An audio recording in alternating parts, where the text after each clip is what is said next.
गांव का माहौल शांत था। मिट्टी की खुशबू, पुराने बरगद का पेड़ और तालाब के किनारे खेलते बच्चे सब मिलकर जैसे गांव को जिंदा कर रहे थे। इसी गांव में रहते थे रामदयाल। उम्र लगभग 65 साल, सफ़ेद दाढ़ी, झुर्रियों भरा चेहरा, लेकिन आंखों में एक अजीब चमक थी।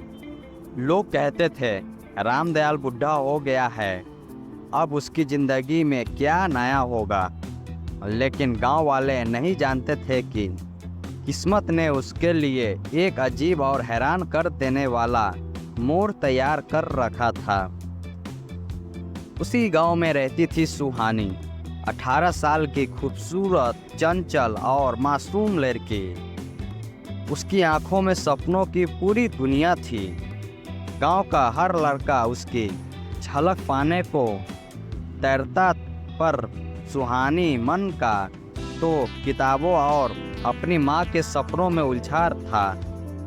सुहानी की माँ चाहती थी कि उसकी बेटी पढ़ लिख कर एक अच्छी जिंदगी पाए, लेकिन गरीबी, कर्ज और हालात ने उसके सपनों को अधूरा छोड़ दिया। फिर अचानक एक दिन खबर आई, सुहानी की शादी रामदयाल से तय हो गई है। गांव हक्का बक्का रह गया। सबने यही सोचा, एक बुढ़ा आदमी और इतनी जवान लड़की, इसमें जरूर कोई राज छुपा है। सुहानी इस शादी से खुश नहीं थी, लेकिन माँ की मजबूरी ने उसके होंठ सील दिए। कर्जदार दरवाजे पर खड़े थे और गांव के जमींदार ने धमकी दी थी कि अगर कर्ज नहीं चुकाया तो उसकी जमीन और घर सब छीन जाएगा। तभी रामदयाल ने मदद का हाथ बढ़ाया। उसने कहा, कर्ज मैं चुका दूंगा, लेकिन बदले में सुहानी को मेरी दुल्हन बनना होगा। सुहानी की माँ रो पड़ी। वह जानती थी कि यह रिश्ता उम्र और समाज दोनों के खिलाफ है, लेकिन उसके पास और कोई रास्ता नहीं था। शादी की तैयारियां होने लगी। गांव वाले तरह तरह की बातें करने लगे। बुढ़ा पागल हो गया है, लड़की की जिंदगी बर्बाद कर दी। लेकिन किसी को नहीं पता था कि रामदयाल के दिल में क्या चल रहा है। शादी का दिन आया। ढोल नगाड़ों की आवाज़ के बीच 65 साल का बुढ़ा दूल्हा और 18 साल की मासूम दुल्हन एक ही मंडप में बैठे थे। सुहानी का चेहरा घूंघट से छिपा था, लेकिन उसकी आंखें रो रो कर लाल हो गई थी। रामदयाल ने जब सुहानी का हाथ अपने हाथ में लिया तो उसकी हथेलियां कांप उठी। विवाह पूरा हुआ। गांव वाले तमाशा देखकर लौट गए और सुहानी वह एक बुढ़े की पत्नी बन चुकी थी। शादी के बाद रामदयाल अपने पुराने हवेली जैसे घर में सुहानी को ले आया।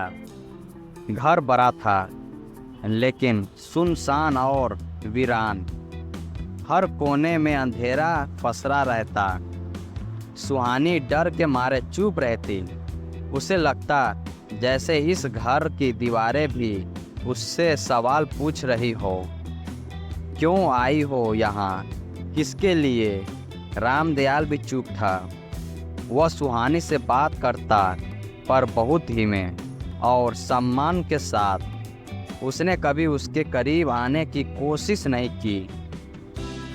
यह देखकर सुहानी को अजीब सा सुकून मिला, लेकिन उसके दिल में सवाल था, आखिर इस बुढ़े ने मुझसे शादी क्यों की। एक रात सुहानी हवेली में घूम रही थी। उसने देखा कि ऊपर की मंजिल का एक कमरा हमेशा बंद रहता है। उस पर बड़ा सा पुराना ताला लटक रहा था। जब उसने रामदयाल से पूछा तो उसने झिकझिकाते हुए कहा, उस कमरे में मत जाना, वहाँ सिर्फ अतीत की परछाइयाँ है। लेकिन इंसान वही चाहता है जो उसे मना किया जाए। सुहानी के दिल में जिज्ञासा और डर दोनों बढ़ने लगे। दिन बीतते गए। सुहानी ने महसूस किया कि रामदयाल उसकी बहुत इज्जत करता है।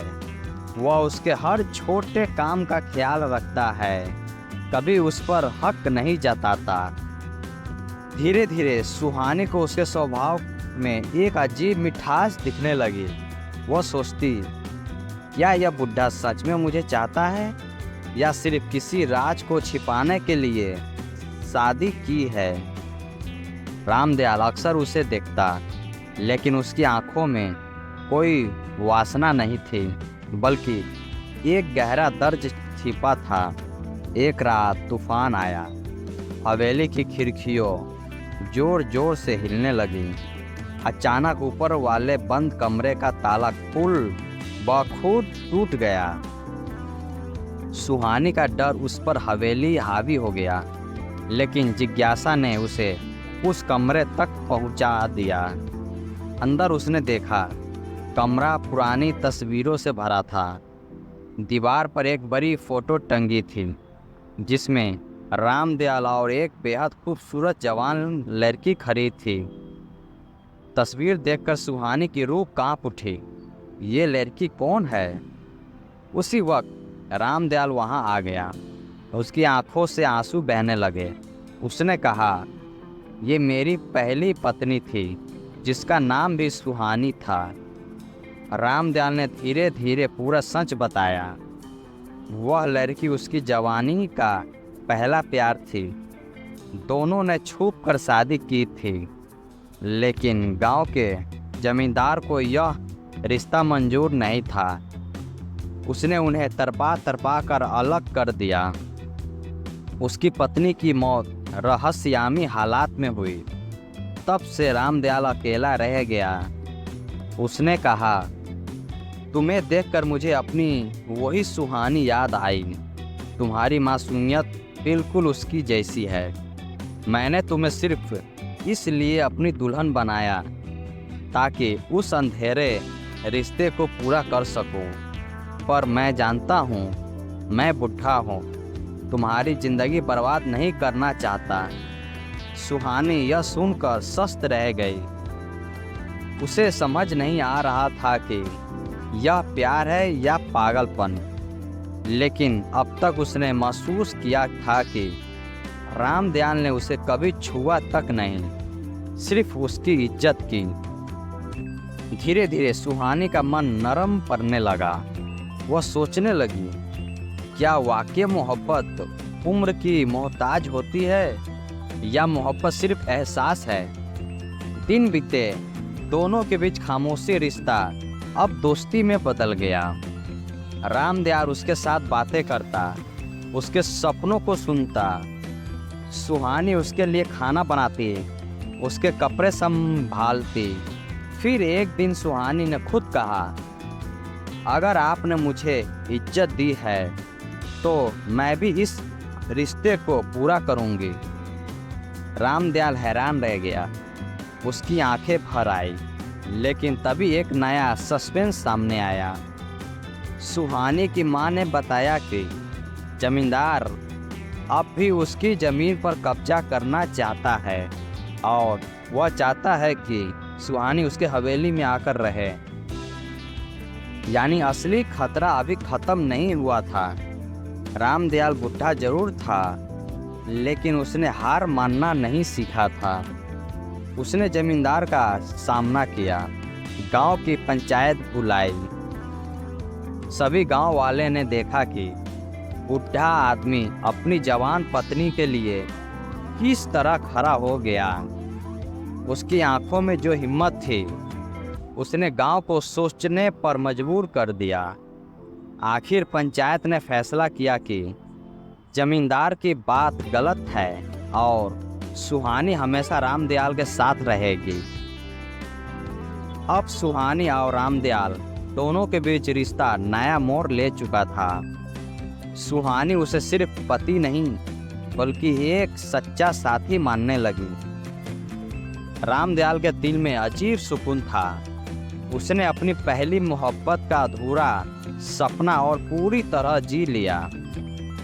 और सुहानी उसने सीखा कि मोहब्बत उम्र की नहीं बल्कि दिल की होती है।